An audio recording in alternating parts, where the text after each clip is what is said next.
po, Padre Pio, ilapit Mga kasimple, mo sa ating Thursday po, Panginoon October 25, ang ating mga 6 a.m. Kasalukuyan po natin nararamdaman ang epekto ng Bagyong Kristin.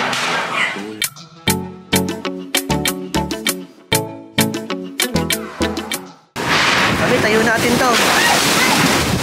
Please! Ay, sa'yo, yan yung nakakatakot eh. Lakas ng hangin sa labas. Ayun, mami, yung halaman doon. Grabe, alas 6 ng umaga na, mga kasimple. Wala namang ulan masyado. Malakas lang talaga hangin. Grabe. Ito yung halaman ng kapitbahay. Natumba na. Buti na lang malambot. Hindi masyado na ano si Tio. Ayan, malakas na naman. Lakas oh. Buti na lang mataas tong katabi natin. Ayan yung ating mga panel.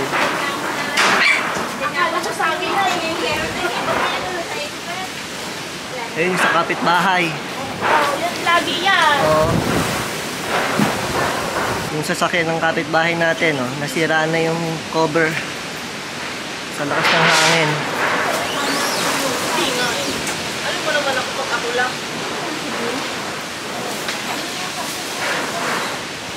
Ito, may yero, may ebidensya, may yero na dito. Saan? Oo nga, may lumipad ng yero. Kanino kaya yan? Baka Ate Sara yan. Ayun pa oh. Yero. Dami na naglilipa ng yero. Yung sa creek, oh, gagalaw-galaw na. Wala kay iba din. Lakas ng hangin.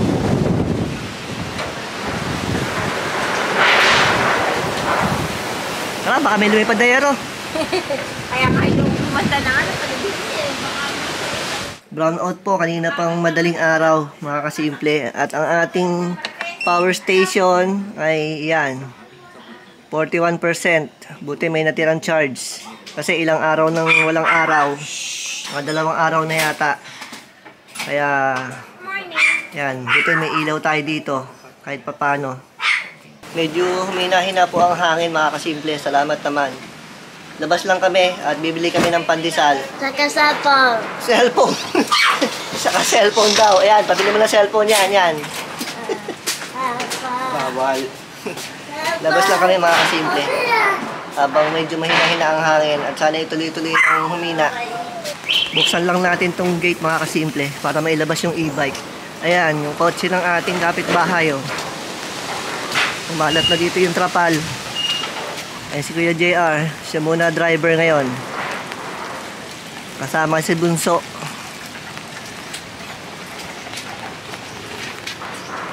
Nandito na tayo sa loob ng e-bike. Sana magtuloy-tuloy na yung hina ng hangin. Ito yung sitwasyon dito. Maraming mga nakatumbang mga halahalaman, mga kung ano-ano.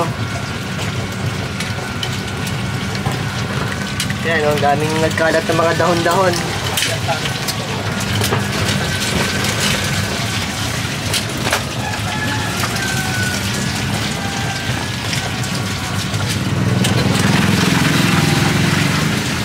Dito na tayo, malapit sa main road.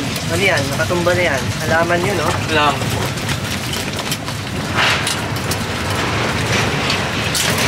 Ito mga kasimple, oh, may nakatumba dito. Ano yan? Hinangin dyan.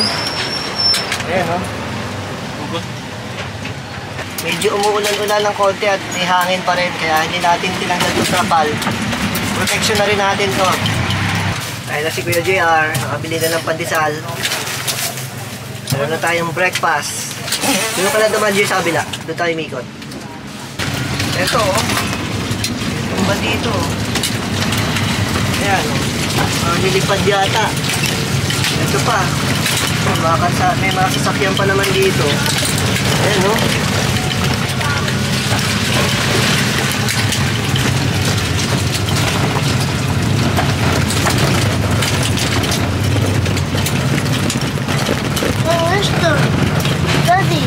Western.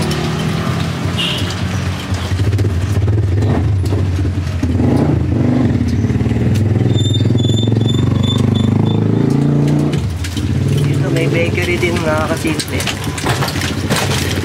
Meron tayo bumibili sa kabila. Yung bidala natin ngayon. Ano, lahat ng may mga puno-puno. Tumba, yan, oh. At ito.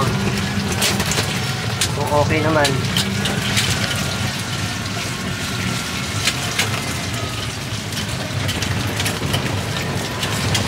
Anong oras na sa'yo, Jay? 6:30 na siguro. 6:40 po. 6:47 a.m. 6:47 a.m. Papasok ka ba? Baka po. Tingnan mo muna kung okay ang ano. Mukhang kalakalma na. Anong oras papasok mo? 11 pa po. O, 11 pa naman pala. Mukhang pakalma na yan. Mag-iingat ka na lang. Nagluto na si mami ng itlog. Nagluluto pa siya ng hotdog sa kabila at ito ang ating breakfast ngayon. Antayin lang natin sila mami.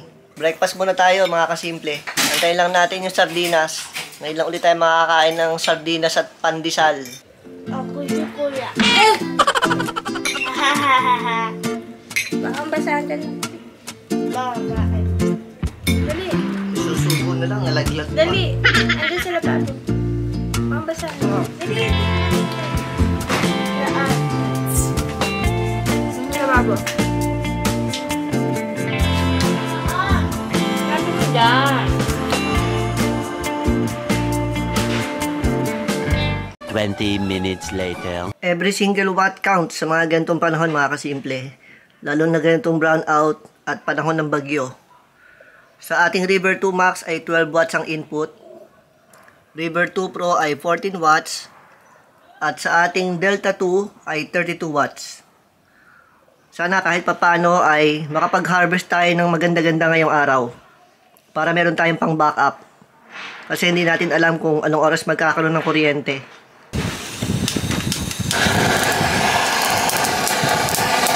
Mag-iihaw. Bakit trip mo mag-ihaw? Ha? Bakit trip mo mag-ihaw ngayon? Napakadala ng barbecue. Sarap na pumaraw. Ano ba yun, yung liempo? Pork chop. May pork chop din, William. Kanina ka magpapabili cellphone? Ha? Kay kuya?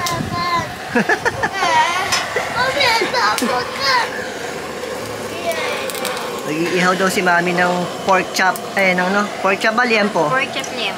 Pork chop at liempo. 1 nap later. Magbablog daw ng mag-iihaw. Sangkata. Ayan, natulog. Oh, asan na? Asan na hustisya? Doon. 9:40 a.m. mga kasimple. Inop muna natin lahat ng mga power station kasi itong dalawa ay nasa 20% na lang. Minimum discharge level. At itong ating Delta 2 ay nasa 36% yata. Kaya i-reserve na lang natin to. Hindi natin alam kasi kung kailan magkakakuryente. 5 minutes later. Ano oras na? 9:45 po. Ha? 9:45. 9:45. 11 ang pasok mo. Sige, JR, kakapotet papasok. Ingat ka kuya, malakas pa hangin.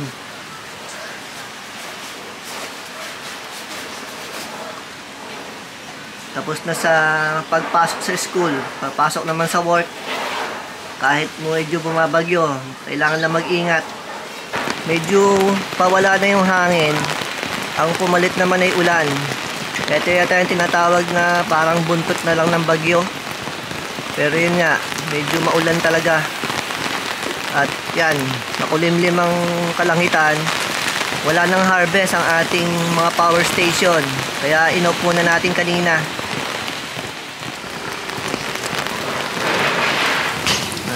Ingat kuya, malakas ang hangin sa daan.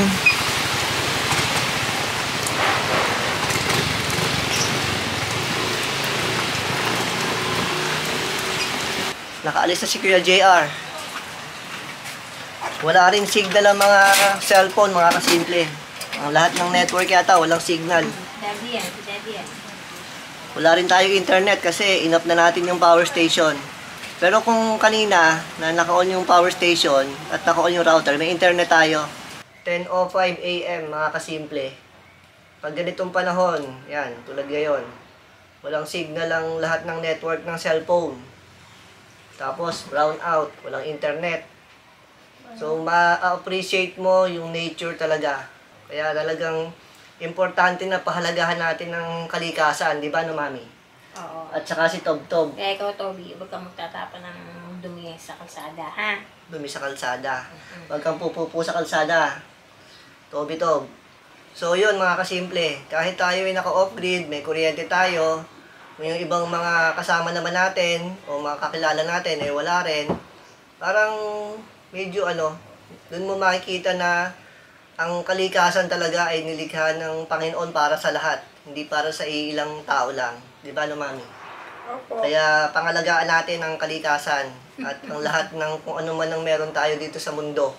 Pati si Tob Tob, kakain ng pork chop, Mami, ayan. Kumain na, nauna lang nga. Kumain na?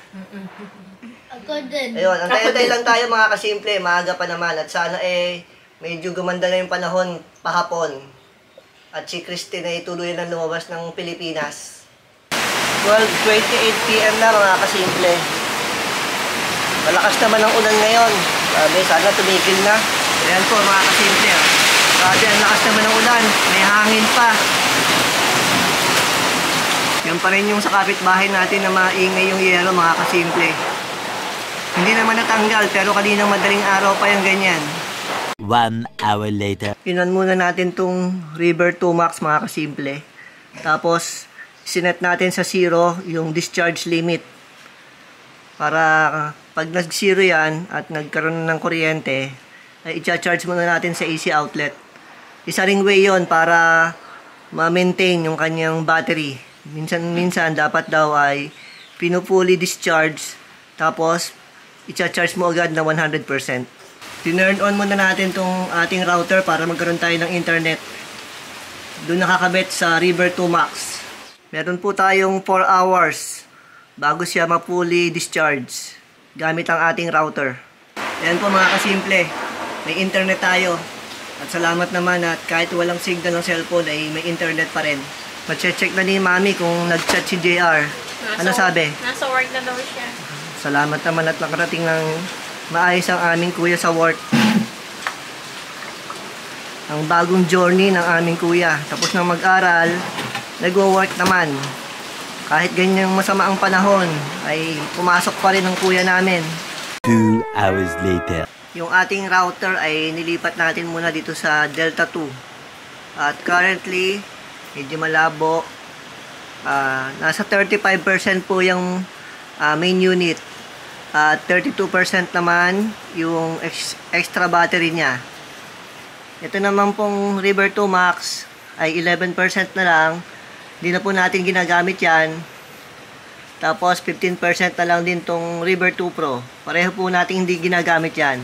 5:42 PM mga kasimple. Nakasaing na si Mami at may kachat. Sino kachat mo? Nag-chat si kuya. Bakit daw? Mama, baka di muna ako makauwi. Dito na kami matutulog si Tito. Bakit meron silang work o paano? Hindi pa nire-reply. Tanong mo kung bakit sila doon pinapatulog. Pero mas mabuti na rin yun kaysa bumiyahe siya. Malakas pa naman ang ulan at hangin. Baha kasi sa mga dadaanan. Oo, baha pa. Medyo malakas pa rin ang ulan. Ang hangin di na masyado. Nasa red, rainfall warning tayo kasi ang Laguna at Batangas. 6 PM na mga kasimple. Medyo malakas pa rin ang ulan. Yan. Medyo may tabing tayo kaya hindi makita sa labas. Pero dinig nyo naman yung buhos ng ulan. Wala namang hangin na, ulan na lang May konti pang hangin. May konti pang hangin. Eto, kumusta to? Ba't nandyan yan? Sabay eh. Labas ka na doon. No. Ayaw ng amo. Mamaya na yan pag matutulog na. Di naman makakalabas yun at sarado dito, oh. Basa kasi, kaya hindi ko pinapalabas. Baka magkalat Ay, ng hindi. basa. Diyan ka lang. At hindi ka nagreklamo yung mga pusa eh. Anong ginagawa mo dito? Nagsaing ka? Tapos na. Tapos na? Meron pa naman tayong ulam na pork chop. The next day. Good morning mga kasimple. 1:31 AM na po ng Friday, October 25. Kakagising lang natin at may kuryente na. Ayusin lang natin itong ating mga power station. siguro kailangan natin itong i-recalibrate dahil halos fully drained ang kanilang mga battery. Kaya, ito mga kasimple, samahan niyo po ako. At wala na rin bagyo. Maganda na rin ang panahon, wala nang ulan at wala nang hangin. Ito ang aming mami na napakasipag, nagising din. Pati itong dalawang bugok. Ayan, pero yan, matutulog muna sila ulit. Itong dalawa naming alaga, yung magnanay, ayan gising din. Si kuya, ano sabi, mami? Tulog siguro. Ha? Tulog. Tulog. Nasa work pa rin, hindi na umuwi, no? Hindi. Ito po yung ating River 2 Pro. 11%. Ito namang River 2 Max ay 11% din. Itong Delta 2, dito pa rin nakakabit yung ating router, ay 25% na. Tapos 21% yung kanyang extra battery. Tinurn on na natin ang ating bagong laptop mga kasimple. At dito natin sinaksak sa River 2 Max. Ayan. Medyo mataas ang kanyang wattage kasi ang maximum ng kanyang power supply ay 170 watts kung kita sa video. Para medyo mabilis ma-drain ang kanyang battery para ma-recalibrate natin. Kasi once in a while ay kailangan pong i-recalibrate ang mga batteries ng ating mga power stations. And very timely dahil halos na drain nga itong battery natin. Kaya gagawin natin ngayon to para sa proper maintenance ng ating mga power stations. Nag-init tayo ng tubig mga kasimple para mabilis ma-drain ang battery ng ating Delta 2 at magkakape rin tayo. Yan, 24% ngayon. Tapos 20% ang kanyang extra battery. Dito naman sa ating dinidrain na River 2 Max ay 5% na lang. Ito, nagpe-play tayo ng games ng NBA 2K25. 1% na lang po ang ating River 2 Max. Antayin lang natin itong fully drain para ma-recharge natin. Sa AC outlet na po tayo mag-charge mga kasimple. Para mabilis nating ma-recalibrate ang ating power station. A little later. 0% na po mga kasimple at nag-off na rin ang kanyang AC. Kaya ipo-fully charge na po natin. Plug na po natin. Yan, nag-on na ang ating power station. At nag-start na po siyang mag-charge. Antayin na lang natin ma-fully charge mga kasimple. 2:55 AM mga kasimple. Ito namang River 2 Pro ang ating i-drain. Tapos itong River 2 Max ay 12% na po and still charging. 20 minutes later. 5% na po ang ating River 2 Pro mga kasimple. May napansin lang tayo. Nakaset naman siya ng 0% ang discharge limit. Pero nag-off siya bigla kanina. Try natin ulit na i-turn on itong AC. Ayan, nag-on naman siya.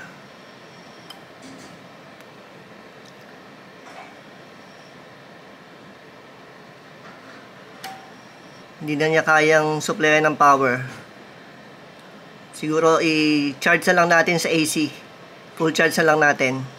Plug na natin sa outlet mga kasimple.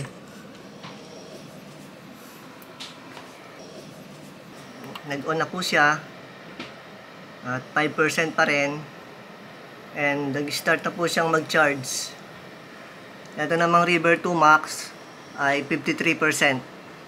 Ang Delta 2 naman ay 16% na lang. At ang kanyang extra battery ay 9%. Dito na kasi nakakabit ang ating laptop. At nag-charge din tayo ng cellphone at ng iPad. Yan, nagpe-play pa rin po ang NBA 2K25. Binuksan na rin po natin ang ating desktop computer mga kasimple. At nagbabackup tayo ngayon ng ating mga vlogs. 295 watts ang consumption ngayon ng ating Delta 2. At ang kanyang extra battery ay 4% na lang. Ito namang main unit ay 11% and 39 minutes ang remaining. 3:48 AM mga kasimple. 95% na ang River 2 Max. Ang River 2 Pro naman ay 57% na. 4:02 AM mga kasimple. Fully charged na po ang River 2 Max. 77% naman ang River 2 Pro. At itong ating Delta 2 ay 7% and 3% ang extra battery. Moments later. Malapit na pong fully drain itong extra battery. 1% na lang. Ang main unit naman ay 4%. Ito namang ating River 2 Pro ay fully charged na. 4:38 AM mga kasimple. 1% na po pareho ang ating Delta 2. Pati ang kanyang extra battery. Antayin lang po natin na ma-fully discharge para ma-recharge na ulit natin ang ating Delta 2. 5 minutes later. 0% na po ang main unit. Pero may output pa rin. At ang kanyang extra battery ay 1% pa rin. Antayin lang natin kung ano talaga yung magiging behavior ng ating Delta 2. Kasi meron siyang extra battery. Ayan. 0% na po pareho. Nag-off na yung ating unit. Hinugot din natin ang cable na nagko-connect sa main unit at sa extra battery. Ayan po, nakikita natin na nakatanggal siya. Para talagang ma-fully reset ang ating Delta 2 bago natin ulit i-charge sa AC outlet. 5 AM mga kasimple. Plug na natin sa ating AC outlet itong Delta 2.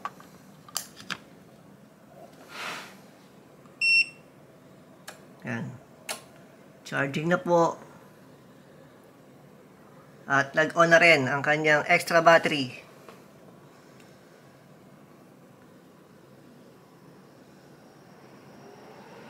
Nag-charge na po sila pareho mga kasimple.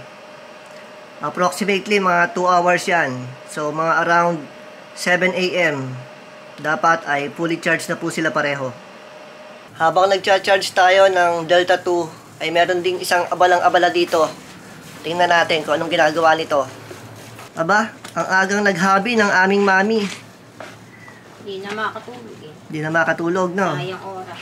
Simula nung magising tayo kaninang 1:30 ba yon? Alauna kami, ikaw 1:30. 6 AM mga kasimple. 58% na ang main unit ng ating Delta 2. 46% naman ang kanyang extra battery. Antayin lang natin ma-fully charge mga kasimple. 7 AM mga kasimple. Fully charge na po ang ating main unit at ang extra battery ay 95.74%. Or pag dito sa ating unit ay 96%. Antayin na lang po natin na ma-fully charge.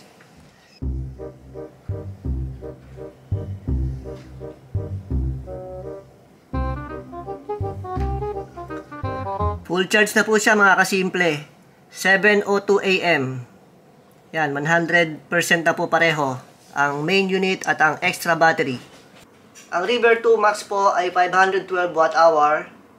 Ang River 2 Pro ay 768 Wh. Ang Delta 2 naman po ay 1 kWh. Pati na po ang kanyang extra battery. Kaya ang total po nilang tatlo ay 3.28 kWh. Yun po ang ating na-consume sa pag fully charge from 0 to 100% ng ating tatlong power station. For optimal battery life, meron po tayong post noong July 13 sa EcoFlow Users Group Philippines. Sinare po natin to para po sa kaalaman at sa kapakinabangan na din po ng lahat ng gumagamit ng EcoFlow Power Station. Number 1, short-term storage 1 to 3 weeks. Keep it charged at 60 to 70% to avoid power loss. Ibig sabihin lang po nun, kung halimbawa po na hindi natin gagamitin ang unit for 1 to 3 weeks, ay hindi po dapat siya naka-fully charged ng 100%.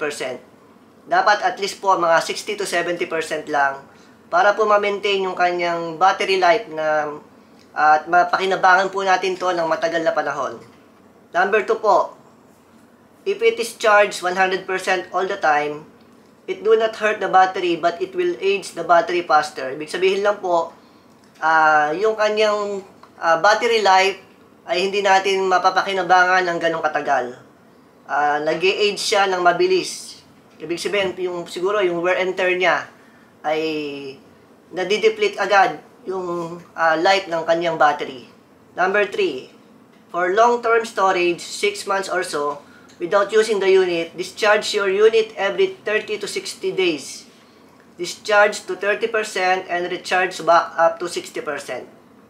So, malinaw naman po yon sa number 3 na sinasabi na kung hindi natin gagamitin ng matagal na panahon, mga 6 months, ay kailangan once in a while ay i-discharge natin at i-charge back ulit sa 60%. Number 4, after a long-term storage and you will ready to fully use it again, discharge to 0% and recharge back up to 100%. By doing this, it recalibrates and evens out the voltage in the cells. Yun po yung ginawa natin ngayon mga kasimple. Discharge natin hanggang 0% at na-recharge ulit natin ng full charge sa 100%. Sa ginawa po natin na yon ay na-recalibrate po ang kanyang mga batteries at na-even yung mga voltage. Kasi marami po itong mga battery cells, kaya lahat ng battery cells natin ay na-recalibrate at pare-pareho na po yung kanilang voltahe. Salamat po sa pagsama niyo sa amin mga kasimple, simula kahapon ng umaga na nararamdaman natin ang epekto ng Bagyong Christine at hanggang ngayon na full charge na po natin ang ating mga power station. Yun nga lang, medyo hindi natin na-anticipate yung ganitong mga pangyayari dahil doon sa mga nakaraang araw ay talagang nag-off-grid lang po tayo. Ibig sabihin ay sa solar panel lang po tayo nagbe-base ng ating pag-charge. At bago pa dumating ang Bagyong Christine, mga 1 o 2 araw, ay hindi na po ganun kaganda ang sikat ng araw, kaya hindi po tayo nakakapag-full charge. Kaya kita nyo naman po sa ating vlog na hindi po sufisyente yung ating naipon na power dito sa ating mga power station. Pero ganun pa man, ay nakasurvive naman po tayo. At nakita nyo naman po sa aming vlog na talagang pinagtiyagaan natin at kung ano yung meron tayo, ayun yung ating ginamit. Salamat po sa inyong pagsama sa amin mga kasimple sa isa na namang vlog. At kung umabot po kayo hanggang dito, ay don't forget to hit the subscribe button. Like, comment, and share. Salamat po at pagpalain tayo ng Panginoon.